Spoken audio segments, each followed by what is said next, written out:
하나님의 은혜와 사랑이 우리 사랑하는 성도님들에게 가득하시길 간절히 소원합니다. 명절 잘 보내셨어요? 떡도 많이 드셨나요? 별로 많이 안 드신 걸로. 네, 떡은 많이 안 드신 걸로. 네. 오늘 우리 사랑하는 성도들과 나눌 제목은요, 어떤 사람이 내 옆에 있는가라는 그런 제목을 가지고 우리 사랑하는 성도들과 말씀을 좀 나누려고 합니다. 여러분, 사람이 인생에 살아가면서요, 어떤 사람이 내 옆에 있는가가 굉장히 중요합니다. 보통 사업을 하는 사람들은 사업을 시작할 때 뭘 가장 중요하게 여겨야 되면 다른 게 아니라 어떤 사람을 내 버스에 태울 것인지 굉장히 중요하다고 합니다. 그러니까 준비되어진 사람, 그리고 철저하게 앞으로 비전이 있는 사람, 그리고 같이 할 만한 사람을 버스에 태워야 되지, 그렇지 않은 사람을 버스에 태우면 어떻게 될까요? 사업이 엄한 들어간다는 거죠. 그래서 사업하는 사람들은 그러면 자기와 맞지 않는 사람은 어떻게 해야 되는가? 빨리 버스에서 어떻게 해야 될까요? 내리게 해야 된다. 그런데 교회는 그럴 수 있습니까? 없습니까? 없어요. 교회는 그런 데가 아니죠. 그런데 중요한 건 뭐냐면, 교회는 그럴 수 없지만 사랑하는 성도들이 어떤 사람이 되어야 될 건지를 오늘 말씀을 들으면서 좀 생각을 하면서 말씀을 좀 드렸으면 좋겠다라는 말씀을 드려봅니다. 사랑하는 여러분, 남유다, 우리가 아는 것처럼 솔로몬 이후에 북이스라엘과 남유다로 우리가 나누게 됐죠. 단일왕국이 분열왕국이 되었습니다. 남유다의 역사는 여호사밧 이후 급격하게 무너집니다. 그 이유는 단순한 전쟁의 패배나 경제 쇠퇴 때문이 아닙니다. 하나님의 백성이 언약의 중심에서 멀어졌기 때문에 남유다가 급격하게 쇠퇴합니다. 그런데 이 멀어짐의 이유가 무엇이었냐면, 그 시작은 여호사밧의 작은 결정에서 비롯되는데, 그는 북이스라엘의 악한 왕 아합과 혼인동맹을 맺습니다. 뭘 맺었다고요? 혼인동맹을 맺었습니다. 이 결혼은 정치적으로는 현명해 보였지만 영적으로는 무서운 독이 되어 남유다의 영혼 속에 스며듭니다. 그의 아들 여호람은 왕위에 오르자 형제들을 모두 죽이고 권력을 독점합니다. 그리고 역대하 21장 6절에 보시면, 그가 아합의 딸을 아내로 삼았기 때문에 여호와 보시기에 악을 행하였다고 분명하게 말씀합니다. 여러분, 사람 하나가 그의 인생을 어디로 끌고 가는지를 분명히 보여주는 대목입니다.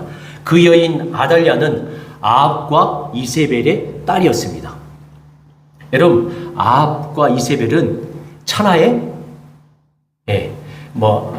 이 천하의 몹쓸, 그러니까 하나님 편에서 보면 천하의 아주 악한, 이걸 단순히 경제적으로 이렇게 그런 말이 아니라 하나님 보시기에 영적으로, 하나님과 정반대대로 행한 그런 아주 악한 왕이었거든요. 그리고 악한 여왕이었습니다. 그녀의 영역은 유다 왕국 전체를 뒤덮습니다. 아들이었던 아하시아가 죽자 아달랴가 어떻게 했냐면, 그녀는 왕실의 모든 후손을 죽이며 스스로 왕권을 잡았습니다. 그리고 또 어떤 생각을 하냐면, 남유다에 있는 다윗의 씨를 전부 다 없애버려야 했다고 이게 생각을 했어요. 그래서 남유다의 다윗의, 그러니까 유다 후손들을 전부 다 어떻게 하면 죽여버렸습니다. 그런데 하나님은 그 가운데서도 한 사람을 살리셨는데요. 어떤 사람을 살리면 바로 요아스를 살립니다. 이 요아스를 살린 것은 단순한 것이 아니라 하나님께서 여전히 언약을 잊지 않으시는 분이시라는 것을 우리에게 알려주고 있다는 거죠.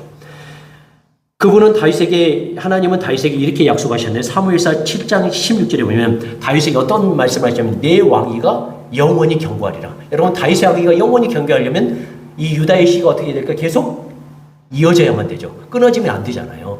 그래서 하나님께서 이 다윗의 언약을 기억하시면서 누구를 살렸다고요? 요아스라는 왕을 살렸다는 거예요. 그 언약을 잊지 않으셨기 때문에 아달랴가 다윗의 후손들을 전부 다 죽이려고 할 때 한 여인을 등장시키는데, 그 여인이 어떠냐면 바로 여호사밧입니다. 그녀는 아달랴의 손에서 어린 요아스를 구하여 하나님의 성전에 숨겨 키웁니다. 이 여호사밧이라는 이 여자가 누구의 아내냐면 여호야다의 아내입니다. 하나님의 나라를 향한 한 여인의 용기, 그것이 역사를 시켰습니다. 6해 동안 아달랴가 유다를 다스렸지만 하나님의 언약의 불씨는 꺼지지 않았습니다. 마침내 7해 때 제사장 여호야다가 나섭니다. 이러면 도저히 안 된다. 그래서 그는 사람들을 모아서 하나님의 언약을 다시 세웁니다. 23장 16절에 보면 그가 하나님의 언약을 어떻게 세웠냐면 여호야다가 자기와 모든 백성과 왕 사이에 언약을 세워 여호와의 백성이 되리라 하니라 라고 고백을 합니다. 이것이 다윗 언약의 회복이었습니다. 그들은 다윗의 후손 요아스를 왕으로 세움으로써 우리는 다시 하나님의 백성으로 서겠다는 신앙의 선언을 한 것이라는 거죠. 여러분, 요아스를 단순하게 세운 것이 아니라 이는 하나님이 세우신 왕이기 때문에 우리가 하나님이 세우신 왕을 세움으로 인해서 다윗 언약을 지키고 또 우리는 하나님의 백성이 되겠다는 선언을 한 것이라는 거예요. 이들이 요아스를 왕으로 세우고 난 다음에 첫 번째로 한 행동이 무엇이었냐면 가장 먼저 바알의 신당으로 향합니다. 그 제단을 부수고 형상들을 깨뜨리고 바알의 제사장 맏단을 그 자리에서 죽입니다. 이것은 단순한 폭동이 아닙니다. 하나님 나라의 주권을 다시 회복하는 거룩한 행위였습니다. 오직 하나님만을 섬기는 것, 그분의 말씀에 순종하는 것, 그것이 하나님 나라의 기본 질서입니다. 언약 위에 세워진 왕과 백성은 이제 평안을 누리게 됩니다. 이 일들을 하자 23장 21절에 보시면 이렇게 말합니다. 백성들이 여호야다의 이 개혁에 참여하고 그러한 일들을 통해서 그들에게 어떤 일이 임했냐면 23장 21절 같이 한번 읽으실까요? 23장 21절입니다. 같이 읽겠습니다. 시작. 그 땅의 모든 백성이 즐거워하고 성중이 평온하더라. 아달랴를 무리가 칼로 죽였었더라. 예. 하나님의 언약이 회복되어지고 그리고 하나님을 대적하던 바알의 신당이 무너지고 그리고 하나님의 역사 일들이 일어나자 백성들의 진정한 기쁨과 평안이 넘쳐났다는 거예요. 우상 숭배가 무너지고 예배가 다시 세워질 때 그들의 영혼은 다시 노래하기 시작했습니다. 이제 누가 왕이 됐다고요? 요아스가 왕이 됩니다. 몇 살에 왕이 됐을까요? 예, 7살에 왕이 됩니다. 7살에 왕이 됩니다. 여러분 7살에 왕이 됐다는 말은 그가 정치를 할 수 있는 그 힘이 있었을까요? 없었을까요? 없었죠. 그런데 그 옆에 누가 있었냐면 대제사장 여호야다가 있었던 것입니다. 성경은 요아스를 어떻게 평가하냐면 이렇게 평가합니다. 여러분 24장 2절 한번 24장 2절 한번 읽으실까요? 같이 한번 읽겠습니다. 시작. 제사장 여호야다가 세상에 사는 모든 날에 요아스가 여호와 보시기에 정직하게 행하였으며. 아멘. 자, 그의 곁엔 누가 있었다고요? 여호야다가 있었습니다. 하나님을 경외하는 한 사람, 그 한 사람이 왕의 인생을 바르게 세워줍니다. 여러분, 말씀을 잘 보세요. 제사장 여호야다가 사는 모든 날에 요아스가 여호와 보시기에 정직하였더라. 그런데 제사장 여호야다가 죽은 후에는 어떻게 됐을까요? 그러면 네, 나중에 보기는 하겠지만 요아스가 하나님을 떠나버립니다. 다시 바알의 신당을 세웁니다.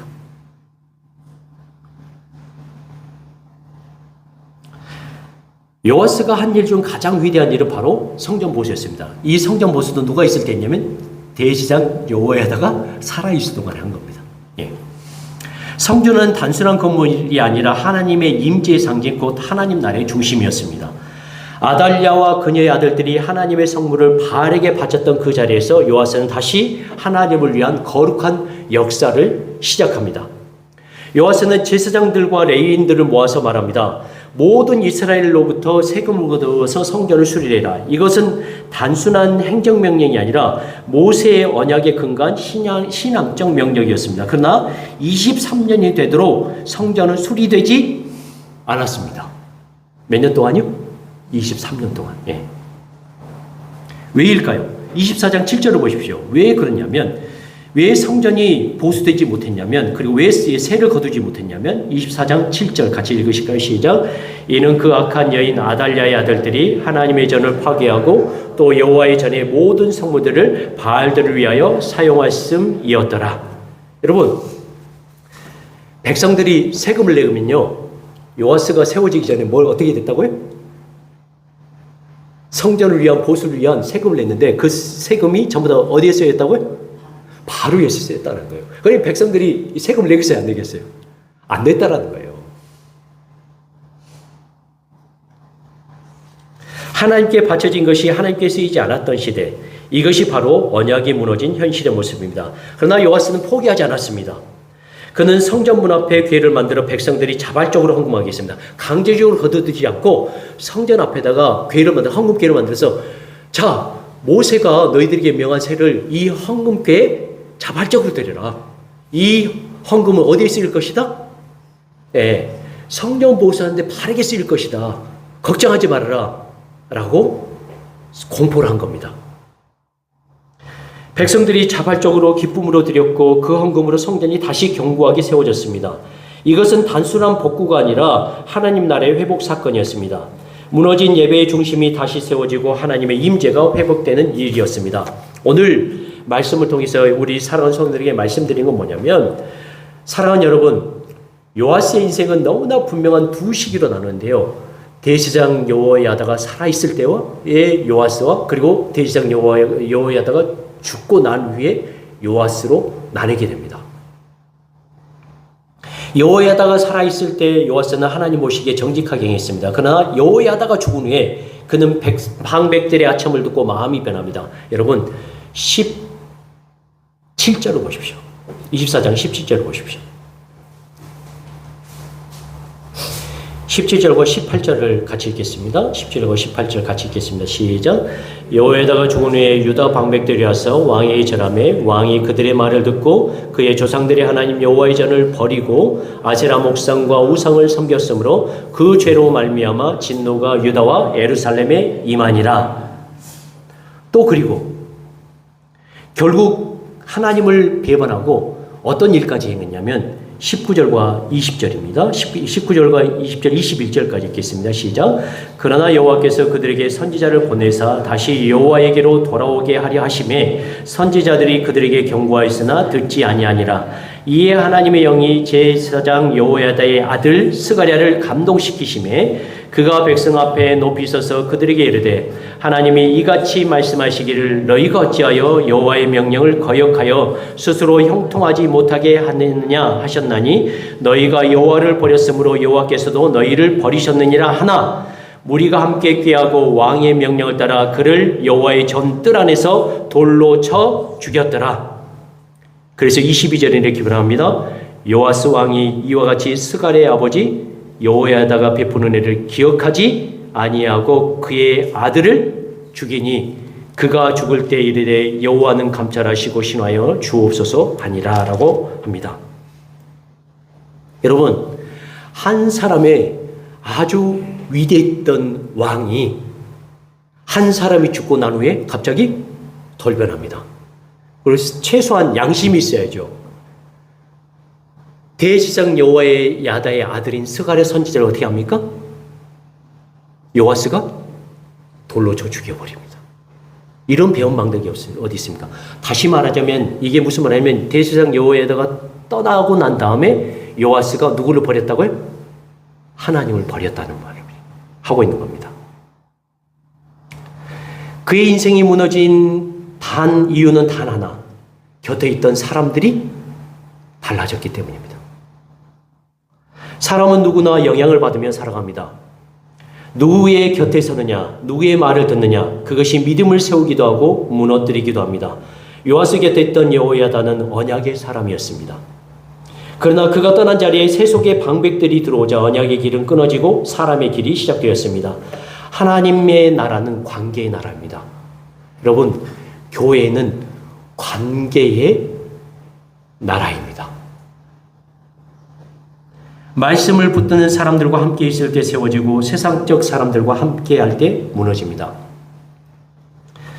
우리 이명우 성도님이 이야기를 하는데 지금 다음 주부터 본격적으로 사업을 시작해야 되는데 그 전까지는 본격적으로 사업을 시작하지 않는 이게 오픈 상태인데 뭐냐면 그래도 어떤 사업을 할 것인가 사람을 이렇게 세우기 위해서 이게 사람을 초청하고 밥을 먹고 이렇게 밥을 먹고 그들에게 여러 길들을 제시하고 이렇게 하는데 꼭 이렇게 좋게 섬기고 해주면 나중에 꼭 신고가 들어온대요.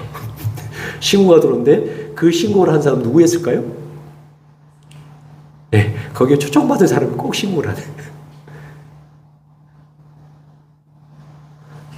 세상 말로 가장 가까운 적은 어디에 있다? 멀리 있는 것이 가까운 게 있대. 이렇게 말하는데요. 이 말을 여러분들에게 하는 이유는 뭐냐면, 여러분, 교회가 잘 세워지기 위해서는요, 누가 잘 세워져야 될까요? 네, 우리 사랑하는 성도들이 잘 세워져야 됩니다. 여러분들이 무엇으로 잘 세워져야 될까요? 하나님의 말씀으로 잘 세워져야 됩니다. 하나님의 말씀으로 잘 세워지고 흔들리지 않으면 목회자도 흔들리지 않을 것입니다. 성도들이 흔들리면 목회자도 흔들리게 되어 있습니다. 여러분, 이 말씀을 드리는 이유는 뭐냐면, 저희가 성장하기 위해서는 여러분들이 어떻게 할까요? 성장하셔야 돼요. 제가 성장해야 여러분도 성장하는 것처럼, 여러분들이 성장해야 제가 성장할 수 있다는 거예요. 교회에 잘 되면 누가 잘 되어야 될까요? 성도들이 잘 되어야 되는 거예요. 여러분, 제발 끝까지 이 관계가 흐트러지지 않고 하나님의 언약 가운데 바르게 세워져서 하나님의 뜻 가운데 서는 귀한 사람들이 되기를 바랍니다. 자, 두 번째는,